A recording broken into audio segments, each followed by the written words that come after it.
Apa hukumnya seorang mengatakan apapun agamanya bisa masuk surga asalkan baik akhlaknya? La haula wala quwwata illa billah.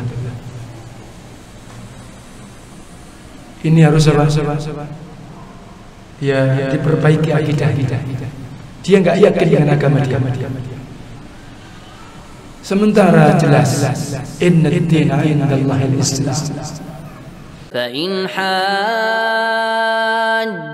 فقل أسلمت وجهي لله ومن اتبعن وقل للذين أوتوا الكتاب والأميين أسلمتم فإن أسلموا فقد اهتدوا وإن تولوا فإنما عليك البلاغ والله بصير بالعباد.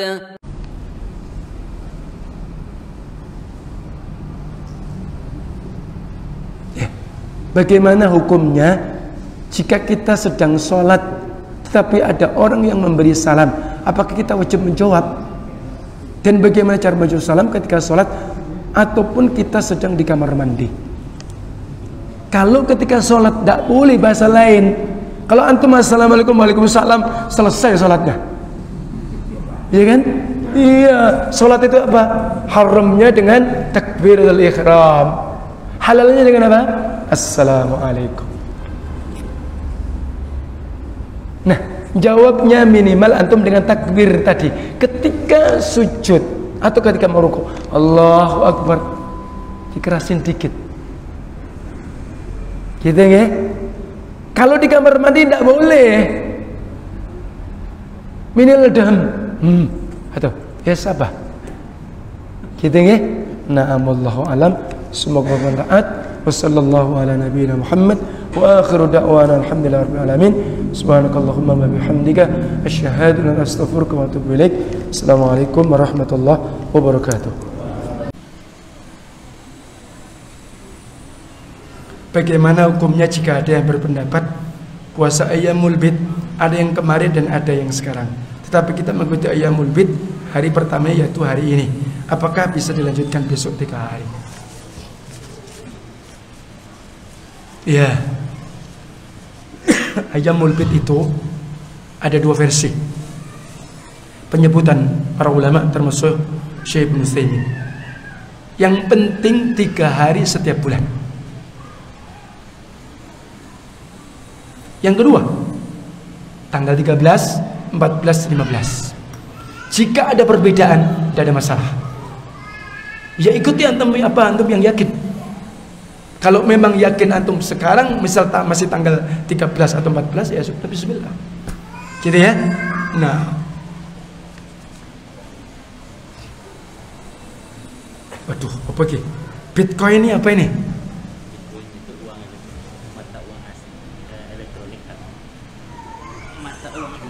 Gimana anda tidak paham loh? Tak pernah main itu masalahnya. Jangan kok ATM aja jarang pakai. Ya Safan, ditunda dulu biar anda paham dulu. Apa hukumnya seorang mengatakan apapun agamanya bisa masuk surga asalkan baik akhlaknya? La haula wala quwwata illa billah.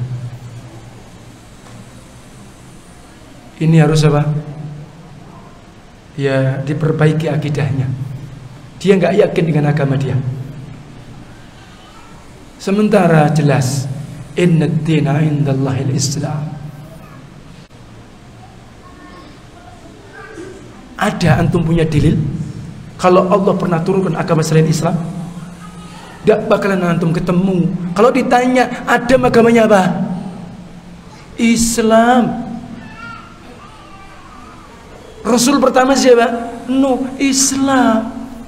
Allah tidak pernah turunkan agama selain itu. Maka kalau dalam perbandingan agama, ada agama samawi, ada agama ardi. Agama samawi memang asalnya turun dari Allah. Ardi buatan manusia. Wallahu a'lam. Subhanakallahumma wa bihamdika asyhadu an la ilaha illa anta astaghfiruka wa atubu ilaik. Assalamualaikum warahmatullahi wabarakatuh. Baik. Mengenai tumbal, biasanya membutuhkan nyawa manusia. Ini kalau biasa orang itu minta apa namanya pesugihan ya, minta cepat kaya dan yang lainnya atau macam-macam. Kadang-kadang memang ada tumbal bahasanya. Kadang dengan Jawa manusia atau semisalnya. Kepercayaan orang awam. Apakah ketika seorang itu mati jadi tumbal nyawanya, apa dia tidak kembali kepada Allah? Kira-kira gimana? Jadi barakallahu fikum, orang itu kalau sudah disebut meninggal, jenazahnya ada atau tidak ada, kelihatan atau tidak, maka dia berada di alam barzakh. Berada di alam barzakh, tetap di alam kubur. Ya, cuma bedanya karena tidak kelihatan. Misalkan itu tumbal, tidak tahu kemana dia. Jadi seperti itu. Maka hukumnya seperti apa? Ya orang ketika terjadi tsunami, ketika terjadi apa? Mungkin gunung meletus, ketika mungkin tanah longsor, kan tidak ada kelihatan cari. Atau orang yang tenggelam, tetap di alam barzakh. Kemana berarti? Ya inna lillahi wa inna ilaihi raji'un. Cuma beda proses ruh yang soleh dengan ruh yang fujar, yang fajir, beda. Itu saja. Ya. Artinya apa? Ya mudah untuk kemudian dijilma oleh syaitan. Hanya begitu posisinya. Ya tapi tetap dia di alam barzakh. Ya. Sebagaimana doa istirja, ya tetap kita milik Allah, kembali kepada Allah. Cuma beda proses saja. Nah, apakah makmum membaca Al-Fatihah atau tidak ketika imam baca surah pendek? Intinya makmum itu, dan pendapat yang terkuat walaupun terjadi khilaf ya, tapi pendapat yang terkuat makmum tetap membaca Fatihah di belakang imam. Kapan dibaca? Ketika imam membaca surah pendek atau surah tambahan Al-Fatihah. Tetap dibaca. Kenapa? Ya hadisnya Ubadah bin Samit, tidak sah salat kalau tidak baca Ummul Kitab. Adapun riwayat yang mengatakan bacaan imam, kemudian bacaan siapa? Makmum. Kemudian apabila imam membaca, maka diamlah dan dengarkan. Ini dalil-dalil umum. Ya. Adapun riwayat yang kemudian bacaan imam, bacaan makmum, maka ini hadisnya diperdebatkan. Ada yang mengatakan hadisun dhaif. Jadi tetap baca Fatihah bagi makmum. Apakah membicarakan kesalahan seorang ustadz Ahlussunnah termasuk qila wa qal? Bolehkah kita menyebarkan kesalahan ustadz tersebut? Nah, hati-hati. Jadi antum siapa? Maka seseorang itu hendaklah maka dia tahu posisi dirinya. Ini penting. Ya. Jadi penting sekali. Jadi terlebih ini permasalahan-permasalahan ya aib seorang dai Ahlussunnah. Perkaranya dia itu terjatuh dalam perkara usul atau dalam perkara furu'. Nah, antum menimbangnya, ini permasalahan al-jarhu wa ta'dil. Harus hati-hati. Hati-hati yang perkara ini. Nanti justru kita menyebarkan fitnah yang hati-hati. Ya, apa yang kita tahu, ya, misalkan kita dengar begitu, ya udah, mungkin untuk kita. Karena kita mungkin belum bisa. Dan kalau itu pun seandainya, barakallahu fikum, ada hal-hal, saat itu anggaplah, mungkin dalam satu perkara ini ada yang mungkin tergelincir, maka juga tetap hati-hati. Kalau itu akan kita sampaikan fitnah yang terlalu besar, maka ini pula harus ditahan. Intinya jangan bermudah-mudahan menyebarkan kekurangan dan kesalahan seorang duat Ahlussunnah. Kenapa? Mengeluarkan Ahlussunnah menjadi ahlul bid'ah, maka amrun azim, perkara besar. Hati-hati ya. Nah, jadi kita enggak ini. Ustaz, bolehkah menzaharkan? Ini biasanya menjaharkan, jahar ya. Pakai Z ini. Terlalu fasih nih. Anda tadi juga bingung. Masya Allah, jaharkan. Bacaan ketika sholat sunnah. Ya. Kalau sholat tarawih jelas boleh ya. Nah. Kemudian sebagaimana sholat gerhana Kan jahar memang syariatnya. Yang dimaksud di sini kan masih umum. Nah, kalau sholat sunnah rawatib gimana? Ya, sebenarnya sirriyah wa jahriyah itu sunnah. Sirriyah, jahriyah itu sunnah. Maghrib jahriyah, Isya jahriyah. Tapi ketika itu antum jadi imam bacanya belepotan, apa antum mau keraskan? Fitnah nanti. Duh, ternyata jenggotnya panjang, bacaannya belepotan. Ya, fitnah kan? Jadi tidak apa-apa. Ya sudah, cukup Allahu Akbar kerasin aja. Iya. Iya dong. Jadi artinya itu sunnah ya. Jadi jahriyah dan sirriyah itu bukan menjadi keabsahan loh ya. Jadi kalau misalkan maghrib harus keras, kalau enggak sah. Enggak. Bisa dipahami ya. Nah, ada pun kalau sholat sunnah, ya rawatib enggak ada. Tidak ada sunnah untuk adanya sebuah contoh untuk dikeraskan, tidak ada. Ada pun kalau sholat tahajud biasa, kadang-kadang boleh kita berjamaah dengan istri kita, tapi nggak boleh terus-menerus. Beda dengan sholat tarawih. Nah, ya itu dulu ya. Insyaallah taala kita akan lanjutkan yang tersisa. Mohon maaf, pertanyaan yang belum ana jawab. Naam. Allah alam, subhanakallahumma wa bihamdika asyhadu an la ilaha illa anta astaghfiruka wa atubu ilaik. Assalamualaikum warahmatullahi wabarakatuh. Pertanyaan yang pertama, apakah aturan protokol kesehatan yang dibuat takmir boleh dilanggar? Dibuat takmir ya, boleh dilanggar. Lah protokesnya ini apa? Dibilang sini, contoh, sholat berjamaah tidak membawa sajadah, masuk keluar masjid. Halaman masjid satu pintu. Bukankah taat terhadap ulil amri dimulai dari aturan-aturan yang terkecil? Nah, ya, kalau memang karena takmir masjid, ya jelas dia termasuk disebut dengan mas'ulnya masjid, orang yang diberikan tanggung jawab. Ya kan? Kalau selama itu berjalan ya dalam koridor hukum, aturan, ya diikuti. Itu perpanjangan namanya. Ya, perpanjangan kan seperti itu. Sehingga jelas kalau orang yang taat dengan aturan memang itu adalah kesinambungan dengan aturan-aturan yang di atas, ulil amri yang di atas, maka itu adalah aslam wa ahkam, lebih selamat. Ya, beda kalau lupa, tapi jangan kemudian dianggap kendor. Walhamdulillah, ini kan lagi mau diberlakukan dari tanggal 3 sampai 20 Juli dari pusat PPKM darurat. Bahkan di situ Jawa dan Bali. Tapi alhamdulillah beritanya 9 kabupaten di Bali itu oranye.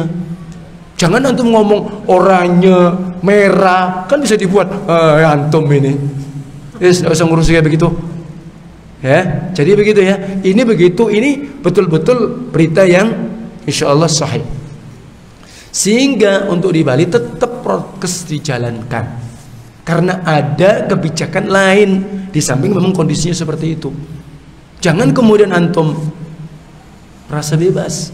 Kembali ikuti aturan. Selama memang itu dalam koridor untuk sudut dzari'ah, maka itu antum dapat pahala dan itu yang paling selamat. Jangan kendor. Nah, tapi kalau kecuali aturannya yang aneh-aneh ya beda lagi urusannya.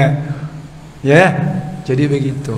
Baik, jadi selama itu adalah fokus dan masih ada kelanjutan kesinambungan dari aturan-aturan itu, pakai. Bismillah. Kecuali antum lupa, dikasih uzur. Ya, jangan kita meremehkan. Ya Allah, ngeri tentang virus ini.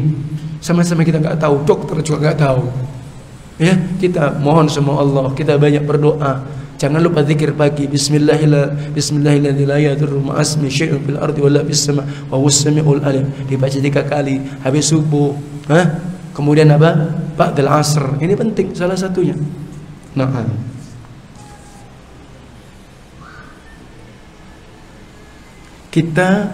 kalau kita sudah terima DP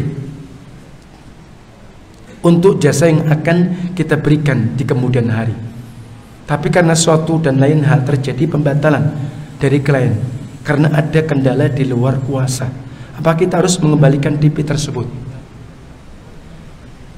DP itu tanda jadi, tanda bahwa itu kesungguhan, itu hukum kembali kepada apa? Ya kepada kebiasaan. Nah, artinya kalau memang DP itu seperti itu dan memang aturan di dalam bisnis, kebiasaan di satu tempat itu begitu, bisa menjadi hukum. Selama memang itu sudah begitu dan tidak ada, dan itu kan sama-sama ridho. Gimana aturannya? Kalau sudah DP nanti kalau gimana ya udah ndak balik. Kan begitu kan? Kalau aturannya seperti itu. Makanya kalau ngasih DP jangan banyak-banyak. Kan begitu. Aturannya begitu. Kalau memang itu sudah aturan dan konsekuensinya seperti itu, nggak apa-apa. Kalau memang aturannya DP kalau nanti tidak jadi karena apa kita nggak mampu dan sebagainya atau mungkin apalah, dikembalikan ya dikembalikan. Memang kalau memang aturannya seperti itu, akadnya dari awal seperti itu, tergantung bagaimana akad di satu daerah. Ya sudah berjalan, ya kan? Misal orang jadi broker tanah, properti, ya kan? Biasa. Atau mungkin broker kontrakan begitu. Biasa kalau dari orang yang punya itu dapatnya sekian dan komunnya begitu, ya udah halal, tidak apa-apa. Yang penting antum sudah bilang sama dia, nanti ana begini begitu. Ya, jelas yang antum pasarkan. Jangan sampai memasarkan rumah yang bukan milik antum tidak kenal orangnya lagi. Ya, dipasarkan, tidak jelas. Itu tidak benar. Gitu ya. Nah, kembali tentang DP. Jadi bagaimana keumuman transaksi yang terjadi di tempat itu.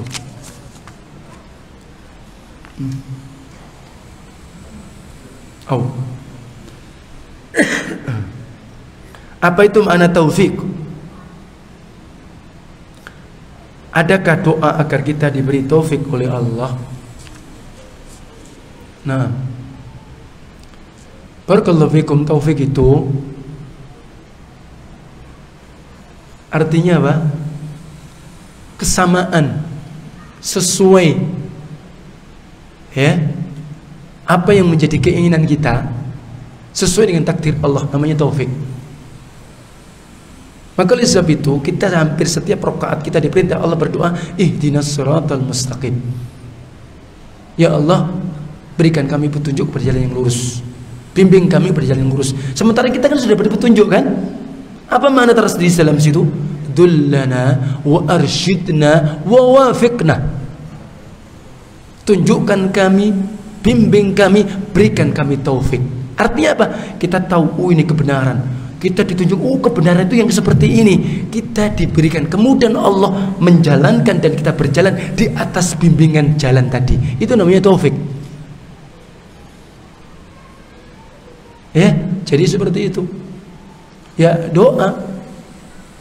Allahumma wafiqna ala siratal mustaqim. Bisa. Ada dengan pakai bahasa Indonesia, pakai bahasa Jawa, pakai bahasa Bali, tidak apa-apa. Lebih bagus bahasa Arab.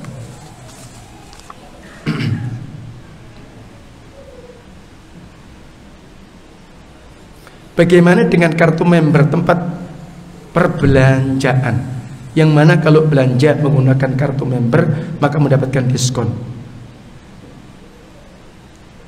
potongan harga? Tentang kartu member, kalau itu bukan sistem MLM, multi level marketing, tak apa-apa. Antum misalkan saja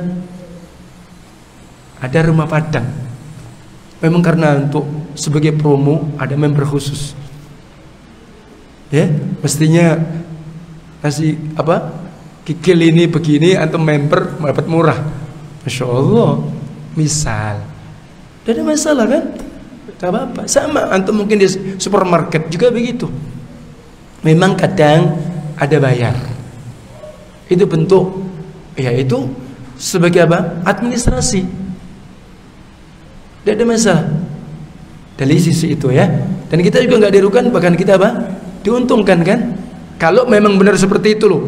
Kalau memang benar seperti itu. Tapi kalau kemudiannya sebuah siasat, wallahu alam, sejauh itu Anda nggak tahu. Yang jelas bukan sistem MLM, piramida kecil. Kalau antum dapat banyak, ya tidak boleh. Tapi kalau sistem itu, insya Allah tidak ada masalah. Sudah habis, waktu habis ya. Masih berapa menit?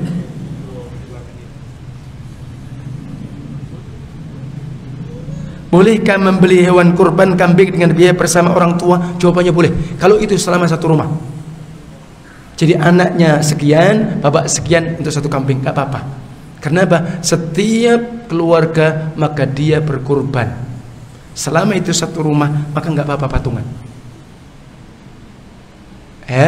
Jadi satu rumah ya, bapak, ibu, anak, suami, istri patungan gak apa-apa untuk satu kambing. Ya tergantung aja.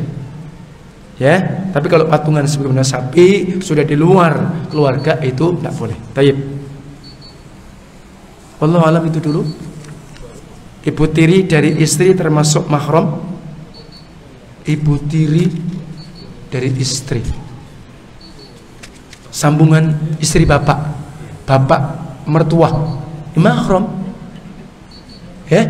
Na'am, wallahu alam. Subhanakallahumma wa bihamdika asyhadu an la ilaha illa anta astaghfiruka wa atubu ilaik. Assalamualaikum warahmatullahi wabarakatuh.